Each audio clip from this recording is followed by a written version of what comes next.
Hello friend, स्वागत है आज के इस नए वीडियो में। आज के इस नए वीडियो में हम लोग जानेंगे एपी पर आधारित सवाल को बनाना। एपी को हिंदी में बोलते हैं समानांतर श्रेणी। इसका फुल फॉर्म है अर्थमेटिक प्रोग्रेशन। अर्थमेटिक प्रोग्रेशन इसका फुल फॉर्म है। अब हम देखेंगे कोई श्रेणी एपी में कब होगा। कोई श्रेणी एपी में कब होगा। तो एपी का होता है general formula, general rule, general रूप। ठीक है, जनरल रूप कहिए चाहे जनरल फॉर्मूला कहिए चाहे जनरल, ठीक है, टर्म कहिए, टर्म जो कहिए आप कहिए। तो एपी का जनरल होता है रूप ए कामा ए प्लस डी कामा ए प्लस 2d कामा ए प्लस 3d कामा ए प्लस 4d, ऐसे ही आगे जाता है। अंत में होता है A plus n-1 into D. इसका जो है एपी का जनरल रूप है, जनरल रूप है, जनरल फॉर्म है। ठीक है, जहाँ ए आपका प्रथम पद है, ए क्या है, प्रथम पद है। ठीक है, और डी जो है सर्वंतर है। क्या है, सर्वंतर है। ठीक है, याद रखिएगा लोग, डी क्या है, सर्वंतर है। ठीक है, अगर हमेशा डी बराबर आ रहा है तो वह एपी में होगा, अगर नहीं आ रहा है तो एपी में नहीं होगा। डी आपका सर्वांतर है, अगर सर्वांतर हमेशा बराबर आ रहा है, बराबर आवता तो मतलब आ रहा है तो एपी में है, अगर नहीं आ रहा है तो नहीं है। जैसे समझेंगे हम क्वेश्चन के माध्यम से, इसको ध्यान से देखिएगा, ध्यान से देखिएगा। इसी को बोलते हैं जनरल रूप। ठीक है, इसको इसको क्या बोलते हैं, जनरल रूप बोलते हैं। तो देखिएगा ध्यान से, कोई आपको ऐसे दे देगा, ठीक है, अब पूछेगा क्या यह एपी में है, क्या यह एपी में है। तो सबसे पहले हम निकालेंगे सर्वांतर, निकालेंगे सर्वांतर निकालेंगे, मतलब डी निकालेंगे। क्या निकालेंगे हम, डी। ठीक है, तो डी निकालने का होता है फॉर्मूला, ठीक है, पूर्व पद, पूर्व पद। ठीक है, उससे जो पहले आया है उसका अंतर। ठीक है, पहला वाला पद, ठीक है, पहले वाला पद। ठीक है, याद रखिएगा लोग, दोनों का अंतर बोलते हैं सर्वांतर। जैसे यहाँ पर इसको ले लेंगे तो इससे पहले वाले को लेंगे, इसको लेंगे तो इससे पहले वाले को लेंगे और तब घटाएंगे। इसको ले लेंगे तो इसको लेंगे, ना कि इसको ले लेंगे हम। ठीक है, तो डी निकाल रहा है यहाँ पर हम, 4 लेंगे या फिर 2 लेंगे, तो 4 में से 2 गया तो 2। अब इसको तो इसको लेंगे हम, तो कितना बचेगा, 2 बचेगा। इसको लेकर 2 बचेगा, इसको लेकर 2 बचेगा। ठीक है, यहाँ पर सर्वांतर हमेशा बराबर आ रहा है। क्या आ रहा है, बराबर आ रहा है। ठीक है, जब बराबर आएगा तो कहेंगे ई आपका एपी में है। किसमें है, एपी में है। ठीक है, अब देखिएगा यहाँ पर ध्यान से एक और क्वेश्चन, जैसे यहाँ पर देखेंगे 3, 6, 9, 15, 17। ठीक है, यहाँ पर हम निकालेंगे सर्वांतर, निकालेंगे मतलब डी निकालेंगे, तो इसमें से इसको घटाएंगे हम, इसमें से इसको घटाएंगे, ना कि इसमें से इसको घटाइएगा। ठीक है, इसमें से इसको घटाएंगे, इसमें से इसको घटाएंगे, इसमें से इसको घटाएंगे, इसमें से इसको घटाएंगे, तब ये निकलेगा सर्वांतर। ठीक है, और सर्वांतर जो है निगेटिव भी हो सकता है, पॉजिटिव भी हो सकता है और जीरो भी हो सकता है। सर्वांतर जो है नेगेटिव भी हो सकता है, पॉजिटिव भी हो सकता है और जीरो भी हो सकता है। वही हम बोल रहे हैं, देखिएगा ध्यान से। तो निकालेंगे सर्वांतर, यहाँ पर तो आएगा 3, यहाँ पर आएगा 3, यहाँ पर हमारा आएगा 6, यहाँ पर हमारा आएगा 2। यहाँ पर सर्वांतर हमेशा बराबर नहीं आ रहा है, बराबर हमेशा नहीं आ रहा है। तो हम कहेंगे कि यह जो है एपी में नहीं है। क्यों नहीं है, क्योंकि डी का मान हमेशा बराबर नहीं आ रहा है। और हम जानते हैं कोई भी टर्म चाहे कोई भी श्रेणी जो कोई भी है, एपी में कब होगा, जब डी का मान हमेशा बराबर आए, मतलब एक समान आए। ठीक है, अगर नहीं आ रहा है तो एपी में नहीं है। यहाँ पर नहीं आ रहा है हमेशा बराबर, यहाँ पर 2 बराबर आया है लेकिन आगे नहीं आया है, आगे नहीं आया है, तो कह देंगे कि आपका एपी में नहीं है। ठीक है, अब इसको देखिएगा लोग ध्यान से। ठीक है, अब इसको बोल देंगे हम क्या यह एपी में है? तो हम घटाएंगे, इसमें से इसको घटाएंगे, हम इसमें से इसको घटाएंगे, इसमें से इसको घटाएंगे।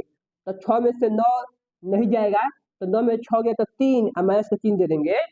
ठीक है, जब इसमें से इसको घटाएगा तो आएगा -3। ठीक है, अब इसमें से इसको घटाएगा, इसमें से इसको घटाएगा तो आएगा -3, इसमें से इसको घटाएगा तो आएगा -3। यहाँ पर हमेशा डी का मान एक समान है, डी का मान एक समान है, मतलब सर्वांतर का मान एक समान है, तो कहेंगे यह जो है एपी में है। ठीक है, एपी में है। आपको हम पहले ही बताए थे कि सर्वांतर पॉजिटिव भी हो सकता है, नेगेटिव भी हो सकता है और जीरो भी हो सकता है। तो यहाँ पर नेगेटिव आया है। ठीक है, ध्यान से देख लीजिएगा इसको। हम इसमें से इसको नहीं घटाया है, इसमें से इसको घटाया है, हमेशा यही किया जाता है। ठीक है, कोई पद है और उससे जो पहले आता है उसको कोई पद है और उससे जो पहले आया है पद, ठीक है, का अंतर लेते हैं, जो अंतर मिलता है उसको बोलते हैं सर्वांतर। कोई पद है और उससे जो पहले आया है उसका अंतर लेंगे, तो जो पद आएगा उसे बोलेंगे सर्वांतर बोलेंगे। क्या बोलेंगे हम? सर्वांतर बोलेंगे। ठीक है, तो यहाँ पे देखिएगा माइनस आया है, ठीक है, मतलब नेगेटिव आया है, वही हम बोले हैं। इसको ध्यान से देखिए तो बहुत अच्छा समझ में आया होगा आपको। एक और उदाहरण ले लेते हैं, देखते हैं कि एपी में है कि नहीं है। ठीक है, जैसे हम ले लेंगे, यहाँ पे ले लेंगे 10, यहाँ पे ले लिए हम 8, यहाँ पे ले लिए 6, यहाँ पे ले लिए हम 4, यहाँ पे ले लिए 2, यहाँ पे ले लिए हम 0, यहाँ पे ले लिए -2। ठीक है, अब हम निकालेंगे अंतर, निकालेंगे, क्या निकालेंगे? अंतर। तो इसमें से इसको घटाएंगे तो आएगा -2, इसमें से इसको घटाएंगे तो आएगा -2, -2, -2, -2, -2। यहाँ पर भी अंतर हमेशा बराबर आया है, मतलब सर्वांतर बराबर आया है। सर्वांतर बराबर है मतलब डी बराबर है, तो कह देंगे ई आपका एपी में है। अगर डी बराबर नहीं है तो एपी में नहीं है। हम बे बोल रहे हैं, अगर डी बराबर तो एपी में है और डी बराबर नहीं तो एपी में नहीं है। बस काम खत्म, ज्यादा आपको दिमाग इसमें नहीं लगाना है। ठीक है, बस इतना जानना है, बराबर तो एपी में है, बराबर नहीं तो एपी में नहीं है। अब इसको ध्यान से देखिएगा, बहुत अच्छा है ई। ठीक है, यहाँ पर जनरल रूप है एपी का, जनरल रूप है मतलब जनरल फॉर्म है एपी का, ए कामा ए प्लस डी कामा ए प्लस 2d कामा ए प्लस 3d कामा ए प्लस 4d, ऐसे ही ए प्लस n-1 इंटू डी, जहाँ ए आपका पहला पद है, ठीक है, डी आपका सर्वांतर है, मतलब सर्वांतर है। ठीक है, अब देखिएगा एपी का एनवा पद क्या होता है, एपी का एनवा पद क्या होता है।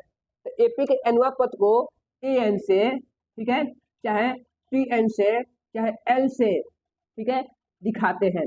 एपी के एनवा पद को एन से, चाहे टी से, चाहे एल से दिखाते हैं। एनवा पद को, एनवा पद को, एनवा पद को दिखाते हैं। ठीक है, इसे से दिखाते हैं, एन से, चाहे टी से, चाहे एल से। ठीक है, अब मान लीजिए आपको कोई कह देगा कि इसका 10वां पद निकालिए, 12वां पद निकालिए, 16वां पद निकालिए, ऐसे बोलता है लोग। तो देखिएगा एनवा पद का होता है फॉर्मूला, एनवा पद का फॉर्मूला होता है a plus n-1 into D, A plus n-1 into D, यही आपका फॉर्मूला होता है। इसी पर हम निकालेंगे एनवा पद। मान लीजिए हम आपसे हम बोल दे 10वां पद निकालिए, 10वां पद निकालिए, तो यहाँ पर n का मान जो है रखेंगे 10। अगर आपसे हम बोल देंगे 12वां पद निकालें तो n का मान n का मान रखेंगे हम 12। अगर आपसे हम बोल देंगे 5वां पद निकालें तो n का मान रखेंगे हम 5। ठीक है, जो पद कहेंगे निकालने के लिए उसका मान रखेंगे। ठीक है, तो इसको ध्यान से देख लीजिएगा लोग, अगर आपको नोट कर सकते हैं लोग। तो ए एन बराबर होता है a plus n-1 into D. तो चलिए इस पर आधारित सवाल बनाते हैं, देखिएगा बहुत मजा आने वाला है वीडियो में, अगर आप शुरू से देखिएगा तब। ठीक है, तो इसको हम फिर से यहाँ पर लिख दे रहे हैं, ए एन बराबर a plus n-1 into D. ठीक है, फॉर्मूला बहुत आसान है। ठीक है, इसमें ज़्यादा दिमाग नहीं लगाना है।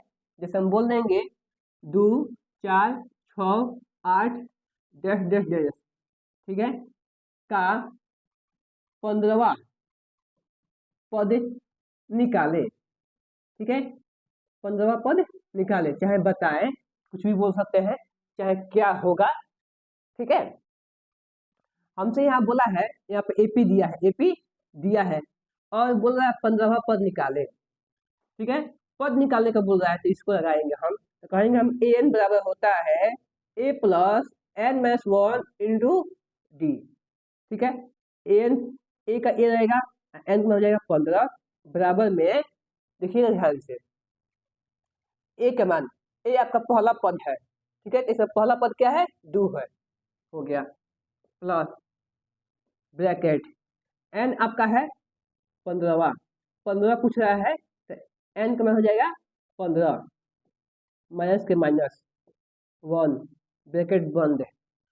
अब कुछ दिया है डी, तो डी का मान निकालेंगे हम, डी का मान निकालेंगे तो आएगा 2, 2 आ रहा है जी, ठीक है, ऐसे मत निकालिएगा, इसमें से इसको मत घटाइएगा, इसमें से इसको घटाएंगे हमेशा, याद रखिएगा, इसमें से इसको घटाएंगे हमेशा, इसमें से इसमें घटाएंगे हमेशा, ठीक है। अब देखिए डी का बनाया 2, तो 2 यहाँ पर हम रखेंगे, अब इसको सॉल्व करेंगे तो पहले ब्रैकेट से काम करेंगे हम, ठीक है, तो हो जाएगा 2 प्लस 15 में से 1 गया तो 14, ठीक है, अब ब्रैकेट हटेगा तो गुना का चिन्ह दिखाई देगा, हो जाएगा 2 प्लस 14 गुने 2, अब गुना काम करेंगे तब जोड़ेंगे हम, हो जाएगा 2 प्लस 28, अब जोड़ेंगे तो हो जाएगा 30, मतलब इस एपी का 15वां पद 30 निकल गया, यही आपका आंसर हो गया, ठीक है, कितना आसान सवाल था। अगला सवाल देखिएगा लोग, अगला सवाल भी बहुत इजी है और बहुत ही अच्छा लगेगा आपको, जैसे मान लीजिए आपको हम दे देंगे यहाँ पर 15 और कहते हैं 11 7 3, ठीक है, डैश डैश डैश डैश, ठीक है, और कह देंगे हम बरावा बराहवा पद बताएं, बराहवा पद बताएं, इस सवाल आपको दिए हैं हम, इसमें बताना है हमको बराहवा पद, ठीक है, तो हम इस फॉर्मूला को लगाएंगे, हम जब भी पद कह दे तो इसी फॉर्मूला को लगाएंगे हम, तो यहाँ कहेंगे हम ए एन बराबर होता है A plus N minus 1 into D, ठीक है, ये आपका फॉर्मूला होता है। अब एन का मान रखेंगे 12 तो हो जाएगा ए 12 बराबर हो जाएगा ए का मान 15 हो जाएगा, क्योंकि ए आपका पहला पद है तो पहला पद इसमें है 15, प्लस का प्लस एन का मान हो जाएगा 12 क्योंकि हमसे बड़ा हुआ पद पूछा है, ठीक है, माइनस 1 ब्रैकेट बंद, अब डी का मान होगा 11 में से 15 गया तो बचेगा -4, कितना बचेगा -4, तो -4 यहाँ पर लिखेंगे हम ऐसे, ठीक है। अब देखिएगा इसको सॉल्व करेंगे तो पहले ब्रैकेट से काम करेंगे हम, तो हो जाएगा 15 प्लस 11, ठीक है, फिर ब्रैकेट में 4, अब गुना करेंगे, यहाँ गुना छिपा हुआ है तो 11 में गुना कीजिए 4 से तो हो जाएगा 44 से, ठीक है, अब माइनस से तो माइनस लग जाएगा, ठीक है, प्लस माइनस माइनस हो जाएगा, प्लस माइनस माइनस हो जाएगा 15, अब घटाएंगे तो घटेगा तो हो जाएगा हमारा माइनस में 29, ठीक है, इस तरह हमारा बराबर पद निकल गया -29, यह आपका आंसर हो गया। आंसर क्वेश्चन, यह भी क्वेश्चन बहुत आसान था, बस आपको थोड़ा आना चाहिए बेसिक मैथ आना चाहिए तो आसान है, अगर बेसिक मैथ नहीं आ रहा है तो थोड़ा आपको डिफिकल्ट लगेगा, तो बेसिक पर ध्यान दीजिएगा आप लोग, ठीक है, गजब दे दुनिया। देखिएगा आपका अगला सवाल है, यहाँ पर समानांतर श्रेणी 2 5 8 11 डैश डैश डैश डैश का 11वां पद क्या होगा, यह क्वेश्चन जो है 2023 के बोर्ड एग्जाम में पूछा हुआ है, तो इस पर ध्यान दीजिएगा अच्छा से, यह जो क्वेश्चन है ऑब्जेक्टिव में पूछा है 1 नंबर के लिए, ठीक है, तो इसको ध्यान से सुनिएगा, बहुत अच्छा सवाल है और बहुत इजी सवाल है, इससे इजी सवाल कुछ भी नहीं हो सकता है मैथ में, खास 10वां क्लास के लिए, ठीक है। तो देखिएगा कह रहा है, यहाँ पर कह रहा है 11वां पद बताएं, 11वां पद बताएं, तो जब भी 11 पद बताना हो जाए, मतलब पद बताओ बताना, क्या बताना है, पद बताओ के बाद, तो इसी फॉर्मूला को लगाएंगे हम। हो जाएगा एन बराबर A plus N minus one into D into D D into D. ठीक है, अब देखिएगा हमको निकालना है 11वां पद, हो जाएगा ए 11 बराबर ए का मान होगा 2, क्योंकि ए आपका पहला पद है। अब पहला पद इसमें दिया है 2, प्लस का प्लस, ब्रैकेट का ब्रैकेट, एन का मान हो जाएगा 11, क्योंकि हमसे 11वां पद पूछ रहा है। हो जाएगा 11 माइनस का माइनस, एक का एक, ब्रैकेट का ब्रैकेट, और डी का मान हो जाएगा 3। जब निकालेंगे हम डी का मान तो हो जाएगा, कितना हो जाएगा हमारा, 3 हो जाएगा। तो 3 यहाँ पर रखेंगे हम। ठीक है, अब क्या करेंगे हम, इसको सॉल्व करेंगे। तो पहले काम किया था ब्रैकेट का, ब्रैकेट का काम करेंगे तो हो जाएगा हमारा, ठीक है, 10, ठीक है 3।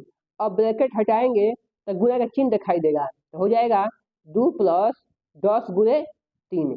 अब हम पहले गुणा करेंगे तब जोड़ेंगे, तो 10 33 प्लस में 2, अब इसको हम जोड़ेंगे तो हो जाएगा हमारा 32। क्या हो जाएगा हमारा 32। अब यह जो आया ये आपका आंसर हो गया। कितना आसान सवाल था, तो कह देंगे इसका आंसर हो जाएगा 32, मतलब इस समानांतर श्रेणी का 11वां पद 32 है। ठीक है, क्वेश्चन बहुत ही इजी था, अगर आपको समझ में आया है तब, और नहीं आया तो भारी आपके लिए हल नहीं है। दोस्तों आज के वीडियो में बस इतना ही। अगर आपको यह वीडियो अच्छा लगा है तो इस वीडियो को लाइक और चैनल को सब्सक्राइब करें। वीडियो देखने के लिए बहुत बहुत धन्यवाद।